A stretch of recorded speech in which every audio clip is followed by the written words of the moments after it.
Hey viewer, welcome back to Ryan Makes Content, the first channel to ever be made out of the toxic gas from a sewage plant, so I thought that was pretty cool, environmental stuff. So today I want to start a rant about a question that's everyone in society has had since just the beginning of man. I know Cleopatra wrote about it a little bit. She really loved stuff like that. And that is, how can sitcom actors escape their super popular characters? Originally, I was going to make just one video talking about this, but then I just kind of never stopped talking. I just decided I need to break this up a little bit and go, kind of person by person and look at different ways that it happens with different actors and different people. And so the first person I want to talk about is, well, you probably know him, Steve Carell. Michael Scott, one of the most hateable men in television history.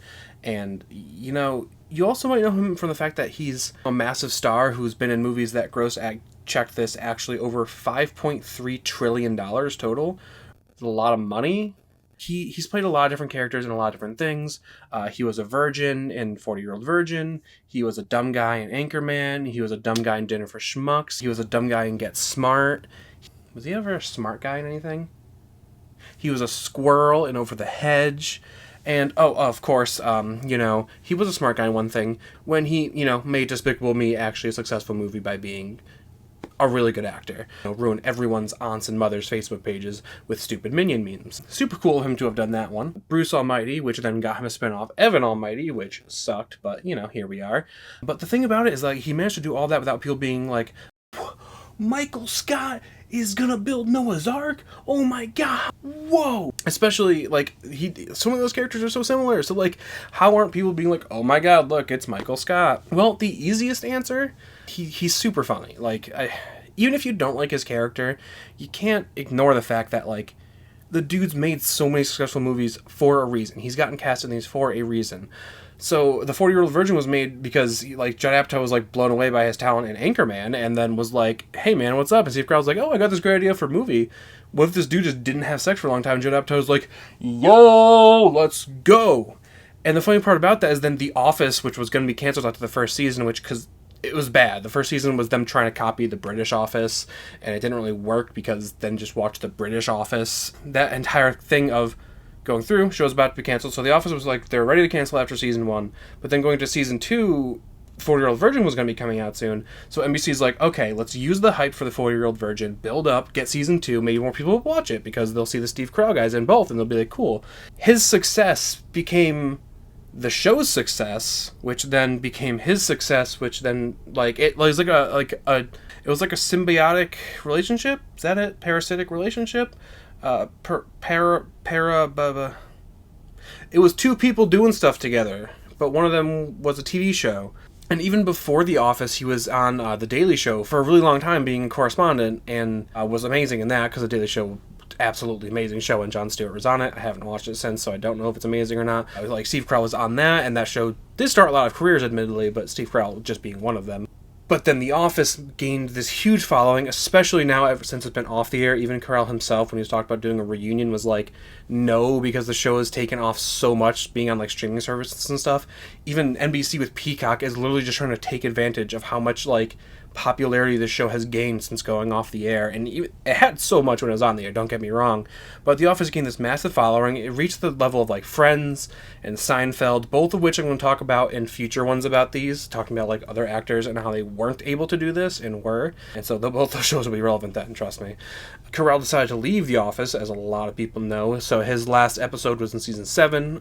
Goodbye Michael is the name of the episode. Weird, because Michael Scott left.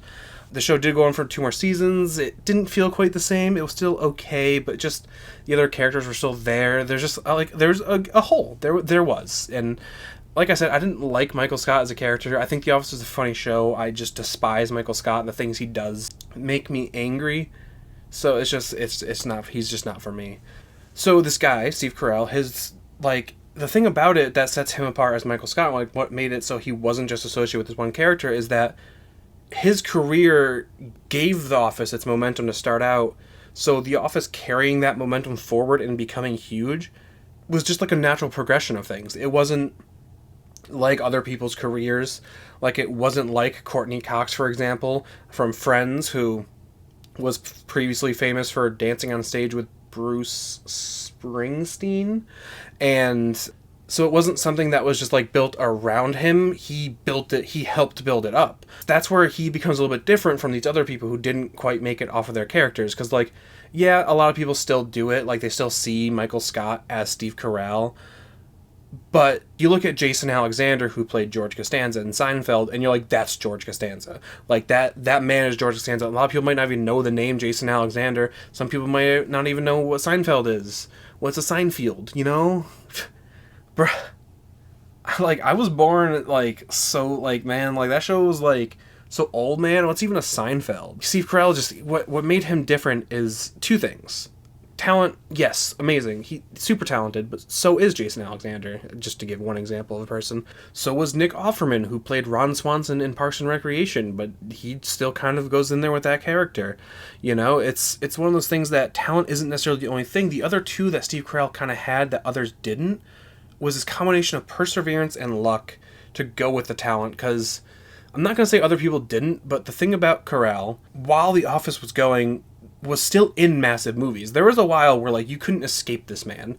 There was a few years where, like, he was just all over the place. When Get Smart came out, when 40-Year-Old Virgin came out during The Office, a little bit on the earlier side of it, Evan Almighty was coming out. Like, all these things came out during the span of The Office. He was all over the place. Even while he was in this show, you were still seeing him. He wasn't like a bit character. He wasn't like a bit role. His face was on the posters. Like, take my face here. Boom. Poster. Like, that's a poster now. He's everywhere. So it's just the fact that you couldn't get away from him. He was in Adam McKay's both Vice and The Big Short. I super love The Big Short, and if anyone has seen when this video was filmed a currently relevant thing of the whole GameStop stock and all things like that, and saw people referencing back to the 2008 crash, and you don't know about it, watch the Big Short. I love that movie. I've watched it many times. One of my favorite movies. I still don't understand what happened, but that's because I'm an idiot. That's not because the movie doesn't explain it. Vice, also absolutely wild. Like, Adam McKay did a great job in those movies. He was in Foxcatcher with Channing Tatum. If I'm sitting in a different position now, I don't care. I stood up for a second. You don't get to see that. So for him personally, he followed this path of going through, and what I'm going to call it is, I'm going to call this the escaping sitcom, the grind path. And this is, you just kept doing things, you kept proving your worth, you didn't let people escape your face, you gave the show you were in momentum at the same time that the show gave you momentum. It's the same path that I'm going to say Will Smith followed with Fresh Prince, where obviously the show was built around him. He is the Fresh Prince, like, that was before. He was already doing that music-wise. These are the folks who, like, because they're so talented and so everywhere, they're the ones who get out of it that way. Other actors, I'm not going to say they didn't try the grind, but it's just, you got to have all the above. The perseverance, you got to have the grind, and you got to have the luck. If Judd Apatow didn't take an interest in doing something with Steve Carell and talk to him, oh, hey, you were great in my movie, The Anchorman, like, if that didn't happen, then they don't talk about 40-Year-Old Virgin. They don't make that. The Office doesn't have that movie, like, to motivate NBC to not cancel it. The show gets canceled. Steve Carell probably still does stuff, but so many people got a career out of it. And so that's how he personally escaped it. In the future, I'll also talk about John Krasinski. He's going to come up in one of the later ones because he's nowadays a little bit coming up. But more importantly, next time I'm going to talk about the absolute black hole of stardom that was Friends. If you liked this and you want to see more of this and you want to see that next one about that and you want to see the one after that about that and you want to see whatever dumb other things I make in the meantime and also afterwards and also during and also everything else, then subscribe. I'm a super nice guy. I'll be nice to you if you subscribe. Follow me at Ryan Made Content on Twitter. I occasionally tweet. No one cares. Maybe you can. Have a great rest of your day and rest of your week and however long it takes me to make another video. All right, bye.